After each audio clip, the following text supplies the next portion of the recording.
আমি ছাত্র শিবির করার আগেও অনেক সংগঠনের সাথে সম্পৃক্ত ছিলাম অথবা জানার চেষ্টা করেছিলাম, বোঝার চেষ্টা করেছিলাম। সঙ্গত কারণে আমি সেই সংগঠনের নাম উল্লেখ করব না।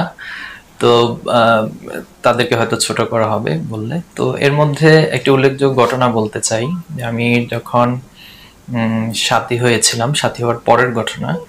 তো একজন ভাই আমাকে অনেকভাবে বোঝানোর চেষ্টা করেছেন যে আসলে শিবির যারা করে তারা তারা ভালো, কিন্তু তাদের শিকড়ে সমস্যা রয়েছে অথবা তাদের যে উৎস, সে উৎসে সমস্যা রয়েছে।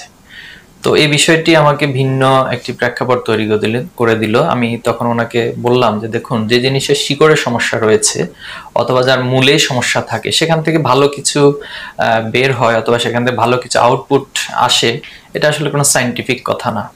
তো এরপরেও তিনি আমাকে অনেকভাবেই বোঝানোর চেষ্টা করেছেন। বিশেষ করে ওনাদের দলের কিছু সবক রয়েছে, বই রয়েছে। তো আমাকে সেই বইগুলো পড়ার জন্য উৎসাহিত করলেন। পরে আমি ওনাকে বললাম যে আপনার বইগুলো আমি পড়বো, পাশাপাশি আমিও আপনাকে কিছু বই দিব, আপনাকে সেটাকে পড়তে হবে। তো তখন তিনি এটাতে রাজি হলেন না এবং একটা পর্যায়ে এসে তিনি মানে বললেন যে আসলে আপনাদের জন্য দোয়া করা ছাড়া কোনো উপায় নেই। তো তখন আমি ওনাকে বলেছিলাম যে আপনিও দোয়া করুন, আমিও দোয়া করি, কারণ আল্লাহ তাআলা হেদায়েত যার জন্য যেখানে লিখে রেখেছেন সেখানে হবে। তো পরবর্তীতে আলহামদুলিল্লাহ ছাত্র শিবিরের সাথে আমার সম্পৃক্ত হওয়া, আমি শুরুতে বলেছি আদর্শিক স্পষ্টতা একটি বড় বিষয় ছিল। এরপর ছাত্র শিবিরের মাঝে গ্রুপিং ছিল না, যেটা অন্যান্য দলগুলোতে অনেক বেশি হয়ে থাকে। এরপর ছাত্র শিবির একটি শৃঙ্খলিত দল, এখানে নেতা হওয়ার জন্য একটা অসুস্থ প্রতিযোগিতা, এটা কারো মাঝে কাজ করে না। পাশাপাশি ভ্রাতৃত্ব ভালোবাসার একটা অনুপম পরিবেশ, যেটা ছাত্র শিবির ইন্টারনাল বিউটি হিসেবে পরিচিত। তো এই সবকিছু অবলোকন করে আসলে ছাত্র শিবিরের সাথে সম্পৃক্ত হয়। বাংলাদেশের সাধারণ পলিটিক্সে যেভাবে জুলুম নির্যাতন বা বিভিন্ন সময় ঘাত প্রতিঘাত ছিল, আবার পাশাপাশি ইসলামী আন্দোলন, আমরা যারা ইসলামী আদর্শকে লালন করি, ইসলামের ইতিহাস আমাদের খুব ভালো করে জানা আছে।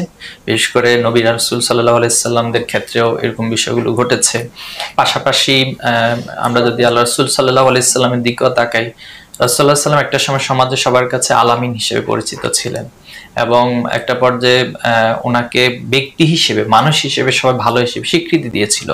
কিন্তু যখনই তিনি ইসলামের আহ্বান নিয়ে সবার কাছে আহ্বান জানালেন, তখন ওনার শত্রুতে পরিণত করলেন এবং ওনাকে বিভিন্নভাবে নির্যাতন, একটা পর্যায়ে হিজরত করে ওনাকে মদিনায় চলে যেতে হয়েছে। অনেক লড়াই সংগ্রাম, যুদ্ধের মধ্য দিয়ে মানসিক কষ্টের মধ্যে দিয়ে ওনাকে যেতে হয়েছে। তো সবকিছুই আমাদের কাছে স্পষ্ট ছিল এবং এই বুঝ এবং এই উপলব্ধি থেকে মূলত ছাত্র শিবিরের সাথে সক্রিয় অংশগ্রহণ করা।